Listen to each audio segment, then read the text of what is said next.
Shalom saudara-saudara terkasih di dalam nama Tuhan Yesus Kristus.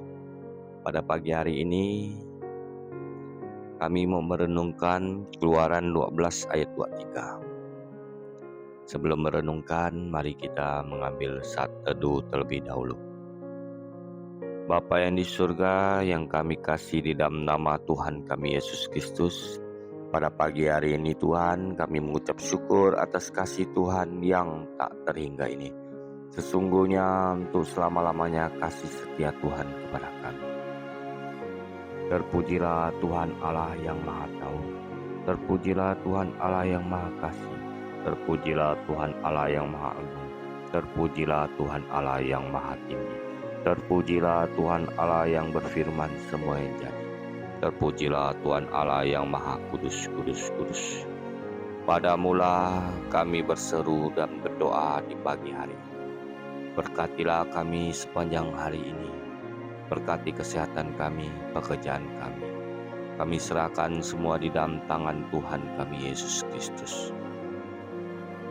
Ya Bapa yang di surga, berilah telinga pada perkataan kami ya Tuhan. Indahkan keluh kesah kami. Dengarlah jeritan kami minta tolong, ya Rajaku dan Allahku. Sebab kepadamulah kami berdoa. Tuhan, pada waktu pagi Engkau mendengar suruhan kami. Pada waktu pagi kami membentangkan isi hati kami kepadamu, dan kami menunggu-nunggu. Kami mengucap syukur di dalam nama Tuhan kami Yesus Kristus. Berkatilah kami, tuntunlah kami dengan Roh-Mu yang kudus sepanjang hari ini. Ajarilah kami jalan-jalan-Mu yang benar.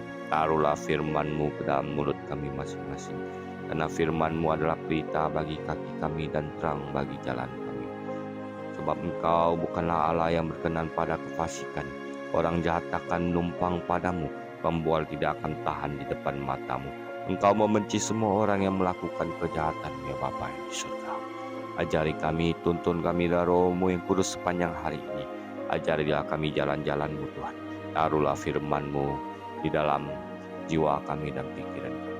Biarlah hidup kami senantiasa memuliakan nama Tuhan kami Yesus Kristus. Kami sudah berdoa di dalam nama Tuhan kami Yesus Kristus. Amin. Keluaran 12 ayat 23 ya. Tuhan akan menjelajahi Mesir untuk menulahinya ketika dia melihat darah pada ambang atas pada kedua tiang pintu. Tuhan akan melewati pintu itu dan tidak akan membiarkan pembinasaan masuk ke dalam rumahmu untuk menulahimu. Ya, Keluaran 12 ayat. Tuhan memberi petunjuk jelas tentang tulah terakhir. Sekira tengah malam dia akan melewat seluruh Mesir untuk mendatangkan hukuman dan semua anak sulung akan mati. Tapi orang Israel akan luput jika menyembelih anak domba tanpa cacat berumur setahun. Setiap keluarga satu anak domba dan mengoleskan sedikit darahnya pada ambang atas dan kedua tiang pintu depan rumah mereka. Mereka tidak boleh keluar rumah apabila melihat darah. Allah akan melewati rumah itu. Perayaan Paskah ini diadakan setiap tahun pada permulaan tahun kalender Israel. Yesus Kristus Tuhan kita adalah anak domba Allah.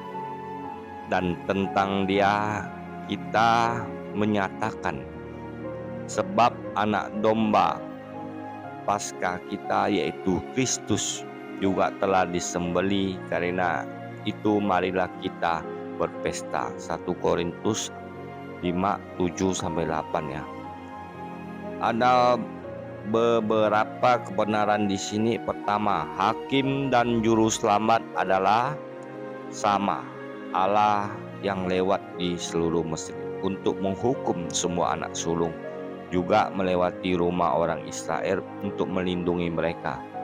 Ketika Kita tidak boleh menggambarkan Bapa sebagai hakim dan Putra sebagai juru selamat. Mereka adalah Allah yang satu dan sama. Melalui Yesus Kristus menyelamatkan kita dari vonisnya. Kedua, penembusan. Dahulu dan kini dilakukan dengan penggantian. Yang selamat hanyalah anak laki-laki sulung yang di rumahnya ada seekor domba yang disembeli sebagai gantinya. Ketiga, darah domba harus dipercikkan.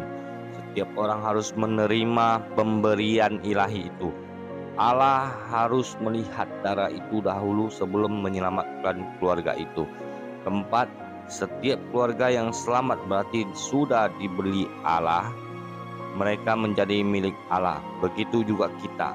Sesudah penyucian ada perayaan.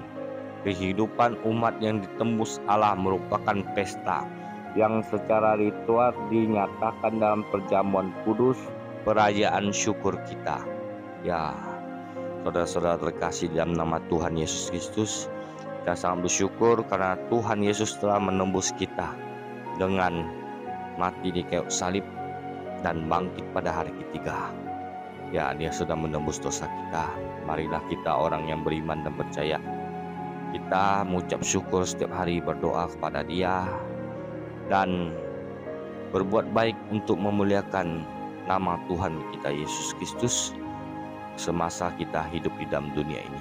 Bacalah firman Tuhan, hidupkanlah firman-Nya di dalam kehidupan kita sehari-hari. Tuhan Yesus memberkati kita semua. Amin.